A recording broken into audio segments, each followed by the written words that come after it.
अस्सलाम वालेकुम, welcome to हिफ्ज़ास graphics. आज हम पढ़ेंगे वेक्टर मास्क। वेक्टर मास्क क्या होता है?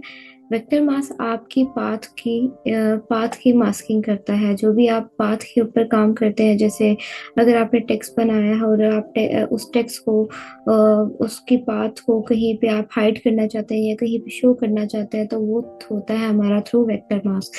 अच्छा, तो ये मैंने एक इमेज लेके रखी हुई है, ठीक है, नट्स की। ये मैंने अनस्प्लैश से लिया है। आपको पता है अनस्प्लैश से जो भी इमेज लेते हैं वो कमर्शियल यूज के लिए आप यूज कर सकते हैं। तो वहां से मैंने ले लिया ये, और मैंने इसकी एक कॉपी ले ली है। कंट्रोल जे की मदद से मैंने जो ही कॉपी ली, तो ये एक आ गई है, इसके ऊपर कॉपी जनरेट होके आ गई है। सो मैं अब चाहती हूँ इसके ऊपर ऐसा टेक्स्ट लगाना चाहती हूँ कि इसके अंदर नट्स के, वो टेक्स्ट नट्स के अंदर भी हो और थोड़ा सा बाहर भी हो, मतलब शो भी हो रहा हो टेक्स्ट और कुछ हाइड भी हो रहा। तो वो हम स्टार्ट करते हैं। जैसे अगर मैंने ये सपोज ये मैंने एक टेक्स्ट लिखा हुआ है, ठीक है, अगर मैं इसके ऊपर से टिक कर दूँ तो नजर आएगा। ठीक है, ये मैंने एक टेक्स्ट लिखा है, इसके ऊपर मैंने थोड़ा सा शाइन दे के इस पे इफेक्ट्स लगाए थे।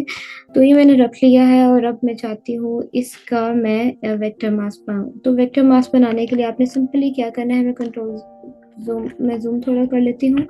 और मैं जो है पेन टूल मैंने जाना है पेन टूल के ऊपर। पेन टूल के ऊपर जाके आपने अपनी मास्किंग स्टार्ट कर देनी है। मास्किंग स्टार्ट क्या करनी है, मैंने एक्चुअली मैं चाहती क्या हूँ कि ये जो कुछ कुछ पार्ट है अल्फाबेट का, कुछ हाइड हो और कुछ शो हो। सबसे पहले मैं अपने टेक्स्ट की ओपेसिटी को कम कर लेती हूँ, इतनी कम कर लेती हूँ मुझे नीचे वाला जो है, जो बैकग्राउंड है वो नजर आए, ताकि मुझे उसके लिहाज से मैंने करनी है। तो चलिए स्टार्ट करते हैं। और मैं हल्का हल्का करके अपने पेन टूल की मदद से इसकी सिलेक्शन लेना शुरू करें।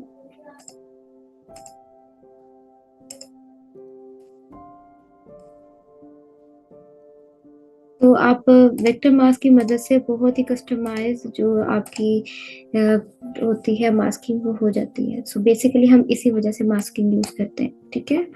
सो इसी तरह ही मैं यहाँ से भी ले लेती हूँ कुछ पार्ट।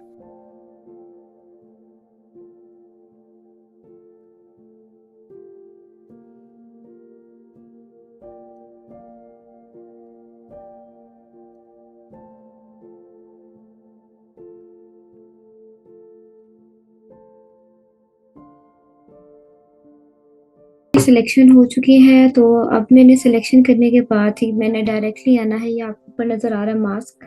आप डायरेक्टली यहाँ से आके भी इसे मास्क कर सकते हैं। आप एडिट के थ्रू भी यहाँ से मास्किंग यहाँ से भी कर सकते हैं। उसके बाद आपने जाना है अपने लेयर्स में, और लेयर्स में यहाँ पे आपके पास वेक्टर मास्क आ रहा है, और यहाँ से आपने करंट पाथ भी करके इसकी मास्किंग कर सकते हैं। तो देखिए ये दो तरीके हैं। और उसके अलावा आप इसके ऊपर राइट क्लिक करेंगे तो यहाँ से भी, तो इस तरह से आप अपने वेक्टर की मास्किंग कर सकते हैं। अब मैं अगर इसको जूम इन कर देती हूँ, ओपेसिटी इसकी फुल कर देती हूँ, और अब मेरे पास कुछ इस तरह का ये इफेक्ट दिखा रहा है। मैं इसके ऊपर कुछ और ऐड करना चाहती हूँ, थोड़ा सा पाथ और ऐड करना चाहती हूँ, और उस पर भी मैं वेक्टर मास्क अप्लाई करना चाह रही हूँ। तो मैं स्टार्ट करती हूँ। जैसे अगर मुझे यहाँ ऊपर से मैंने कहीं से भी नहीं ली, तो मैं ऊपर से भी लेती हूँ कहीं से। सबसे पहले मैं इसकी कैपेसिटी कम कर लूँ, नॉट दैट मच।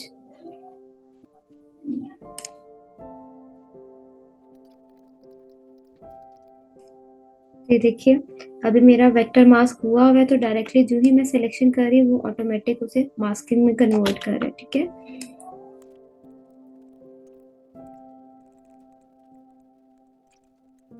मास्किंग जो सी है वो कंप्लीट हो चुकी है, लेकिन यहाँ मुझे टीम में थोड़ा सा इफेक्ट नज़र आ रहा है। तो मैं डायरेक्टली यहाँ पे पेन टूल पे आती हूँ, और यहाँ पे जो ही मैं क्लिक करती हूँ तो आपको वह हैंडल्स देना शुरू कर देगा। मैं यहाँ पे अगर क्लिक करती हूँ, आपके पास यहाँ पाथ सिलेक्शन टूल भी होती है। पाथ सिलेक्शन टूल के ऊपर आती हूँ, और यहाँ से मैं थोड़ा सा ड्रैग करती हूँ इसको आगे की तरफ।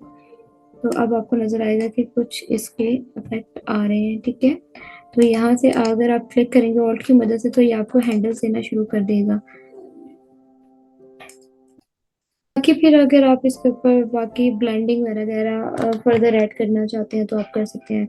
सो बेसिकली हम वेक्टर मास्क क्यों यूज़ करते हैं, जब हमने किसी भी चीज़ की कस्टमाइज डिज़ाइनिंग करनी होती है तो हम यूज़ करते हैं अपना वेक्टर मास्क। उसके अलावा अगर आप इसके ऊपर डायरेक्टली मास्क भी अप्लाई करना चाहते हैं तो मास्क भी अप्लाई कर सकते हैं। वो आप कैसे करेंगे, अगर आप डायरेक्टली मास्क पे आएंगे तो यहाँ से भी आपका मास्क अप्लाई हो जाएगा, लेकिन अगर आप चाहते हैं कि ये पूरा पूरा मास्क बन के आ जाए तो आपने ऑल्ट का बटन दबा के यहाँ पे क्लिक करना है, तो पूरा पूरा आपका टेक्स्ट जो है वो हाइड हो जाएगा। और अगर आप डायरेक्टली इस टेक्स्ट की मास्किंग करना चाहते हैं, इसे शो करना चाहते हैं, दोबारा हम अपने आएंगे ब्रश टूल के ऊपर, और ब्रश टूल की मदद से वही तरीका जैसे आप शो और हाइड का आपका तरीका है आप उसे कर सकते हैं।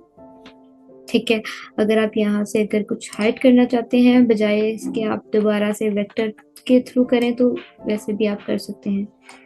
मैं कंट्रोल+ करती हूँ और यहाँ से मैं कुछ एरिया को हाइड करना चाहती हूँ तो आप यहाँ से भी कर सकते हैं। ठीक है, उसके अलावा अगर आप इसके ऊपर फर्दर आप इसके ऊपर कोई इफेक्ट ऐड करना चाहते हैं तो डायरेक्टली ब्लेंडिंग ऑप्शन में जाके भी अप्लाई कर सकते हैं। बाकी यहाँ आपके पास जो ब्लेंडिंग ऑप्शन में भी कर सकते हो, लेयर स्टाइल्स में भी आप जाके इसको कन्वर्ट कर सकते हैं।